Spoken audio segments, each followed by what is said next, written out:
এই মামলায় সাবেক প্রধানমন্ত্রী শেখ হাসিনা, সাবেক স্বরাষ্ট্রমন্ত্রী আসাদুজ্জামান কামাল এবং সাবেক আইজিপি চৌধুরী আবদুল্লাহ আল মামুন উনি আজকে উপস্থিত আছেন। বাকি দুজন পলাতক আছেন। এই পলাতক দুজনের জন্য পেপার পাবলিকেশন হয়েছে। তাদেরকে হাজির হওয়ার জন্য বিজ্ঞপ্তি দেওয়া হয়েছিল, তারা হাজির হন নাই।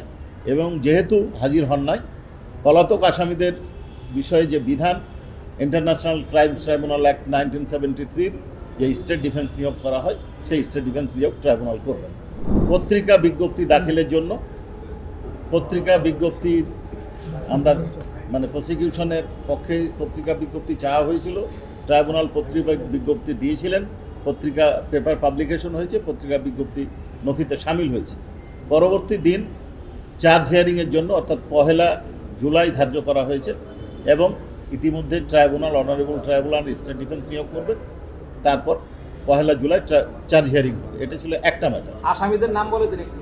আসামি ছিলেন বা আছেন এই মামলায় সাবেক প্রধানমন্ত্রী শেখ হাসিনা, সাবেক স্বরাষ্ট্রমন্ত্রী আসাদুজ্জামান কামাল এবং সাবেক আইজিপি চৌধুরী আবদুল্লাহ আল মামুন উনি আজকে উপস্থিত আছেন। বাকি দুজন পলাতক আছেন।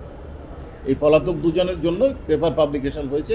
তাদেরকে হাজির হওয়ার জন্য বিজ্ঞপ্তি দেওয়া হয়েছিল, তারা হাজির হন নাই।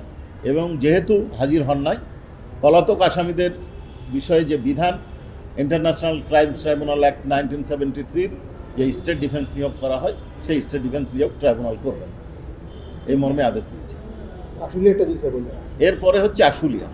আশুলিয়া আপনারা জানেন যে 5ই আগস্ট আন্দোলন দমনের জন্য তৎকালীন আইন শৃঙ্খলা বাহিনী এবং আওয়ামী লীগ ক্যাডাররা যে নৃশংসতা প্রদর্শন করেছিল, তার অন্যতম ছিল আশুলিয়ায় 6 জন ব্যক্তি, যার মধ্যে একজন জীবিত ছিল, তাদেরকে পুড়িয়ে দেওয়া হয়েছিল। এই মামলায় তদন্ত প্রতিবেদন আমরা গত 19 জুলাই পেয়েছি, 19 জুন পেয়েছি। আমরা 1 সপ্তাহ সময় চেয়েছি ফরমাল চার্জ দাখিলের জন্য। এখানে 16 জনকে অ্যাকিউজ করা হয়েছে। আমরা স্ক্রুটিনি করে দেখছি। আমরা আশা করছি 2 জুলাই এটা দিন ধার্য হয়েছে, এর মধ্যেই ফরমাল চার্জ দাখিল করতে পারবো। আমার পাশে উপস্থিত আছেন special adviser to the chief prosecutor Toby Cadman এবং আমার বাম পাশে আছেন প্রসিকিউটর জনাব শহীদুল্লাহ সরকার। প্রসিকিউটর, এই মামলায় আসামিদের সংখ্যা নিয়ে একটা আর কি বিভ্রান্তি রয়েছে আর কি। 5 জন কি এখনো, 6 জন কি এখনো চূড়ান্তভাবে আসামি হিসেবে? এই বিষয়ে আপনাদেরকে আমরা যেটা বলতে চাই, প্রসিডিওরের যেটা সিস্টেম হচ্ছে যে এইখানে আমাদের ইনভেস্টিগেশন এজেন্সি 16 জনকে অ্যাকিউজ করে রিপোর্টটা আমাদের কাছে জমা দিয়েছেন। আমরা স্ক্রুটিনি করব। যদি 16 জন মনে হয় যে 16 জনের বিরুদ্ধে প্রাইমা ফেসি কেস আছে, তাদের বিরুদ্ধে ফর্মাল চার্জ দাখিল হবে। যদি মনে হয় যে না 16 জন না 14 জন হবে, তাহলে 14 জনের বিরুদ্ধে হবে। যদি মনে হয় যে না ফার্দার ইনভেস্টিগেশন দরকার বা ওখানেই তথ্য উপাত্ত আছে, আরেকজন বাড়তে পারে, এটা আমরা ফর্মাল চার্জের দাখিলের দিনই। তাহলে এই মামলায় আপনারা তদন্ত প্রতিবেদন পেয়েছেন? জি, 19 জুন পেয়েছি। জি, 2 জুলাই ফর্মাল চার্জ দাখিলের জন্য আমরা সময় নিচ্ছি।